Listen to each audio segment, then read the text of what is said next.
Breakfast with KXVU. Trickstar Radio. All right then, just gone 11 minutes past 9 here. Trickstar Radio, thank you for joining us this morning. A man like SD2SPILLY is in the building. What I will say, first of all, is I've had real trouble saying the name without getting it tongue twisted all up.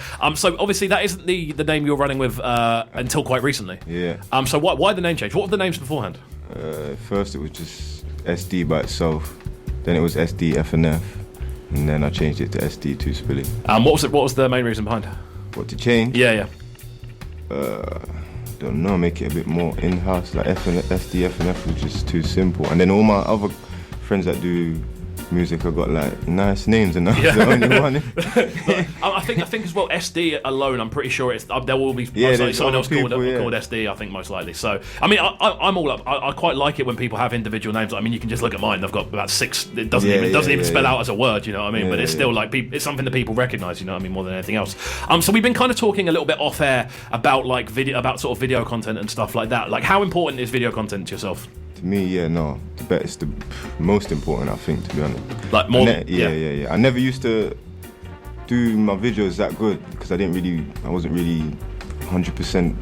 But now I make sure I do all of them perfect. And so do you use the same team every time, or is it just a constant rotation of different stuff? Well, lately I've been using one time, yeah. So it's the same sort of crew, sort of crew every time. Like when you're kind of like on a video set, like I'm assuming it changes every time. What's been like the most kind of like unusual video set you found yourself on? Most unusual so far. Wanna Be Cool, yeah, definitely. And that video for that one isn't actually out yet. Like, can we get a little sneak preview into what we can look forward to with the video? Yeah, it's a mad, but it's a bit. It's a bit. It's not PG. Not PG. Okay, there we go. That's. I was looking for that. Once I've got that, then I know. So yeah, I mean, it's been quite cool listening through the kind of stuff you sent over. Obviously, as I said, we actually first linked up on Instagram. Yeah. I've got I was speaking to have you seen the BTN All Stars page? Yeah. I was asking him like, who's someone do you think I should be getting involved?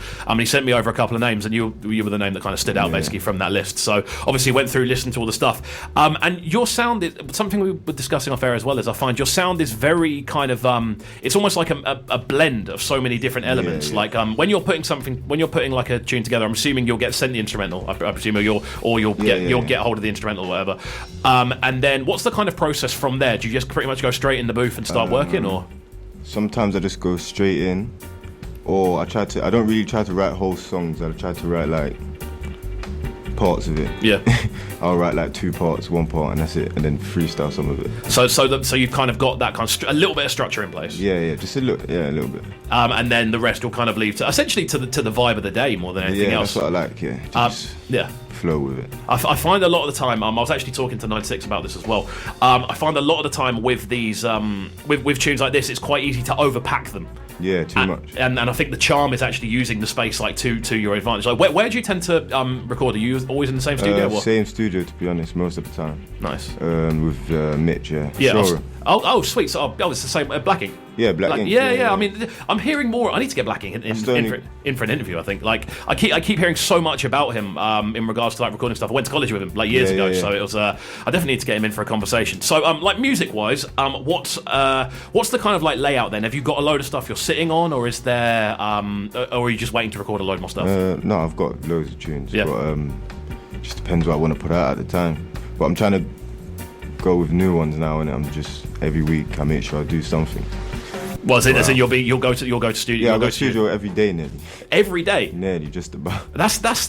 And there's always like time and space to fit in. That's a madness. You know? I have to fit it in. Yeah, like I think just in general, like because obviously I speak, as I said earlier, I speak to a lot of people on the show. What I find quite mad is how long people actually will spend in studio settings. Like, what's the longest kind of like extension period you've kind of done? Well, we go for like sometimes it's 2 days straight, but then everyone around me, like this is what I mean. We've got Mask. You should definitely get Mask. Yeah, I've got him in a couple of weeks. Actually. Yeah, that's what I'm saying, and we all go together. Okay. We go like Monday. So if he's got a session, I'm there. When I got a session, he's there. When Unc's got a session, that's why it's every day, like, and it's just constant. And it's just a constant thing, and it's quite good to be in that kind of environment, I suppose, because everyone's kind of like listening into what everyone else is doing. Everyone's getting the inspiration from it. And would you say there's quite like a kind of like a team feeling about the place? Oh yeah, definitely.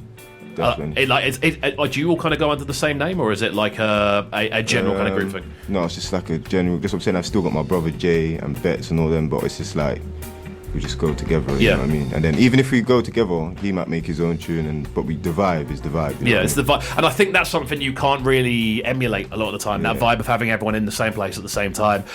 So yeah, it's just interesting to like talk through people's studio processes. I find it quite an interesting thing to do. Coming up next, got a track called Lean and Rock. So talk me through this one. How did this one come together? I think I did this first by myself, and then I think I was gonna shoot the video, so I was gonna do the second verse, but then my brother heard it and he was like, "Yeah, I want to jump on it." And just jumped on it. One of those ones where it's like, I can't not be involved in this scenario. Good stuff. Right, it's just gone 16 minutes past 9 here, Trickstar Radio. We're live inside the building. We're going to get into this one next. This one is Lean and Rock at Trickstar BTN at KXVU. What is the best Instagram handle to get hold of yourself? SD2SPILLY. Good stuff. Don't go anywhere. It's breakfast. Waking up Brighton. Breakfast with Cobb Colvu.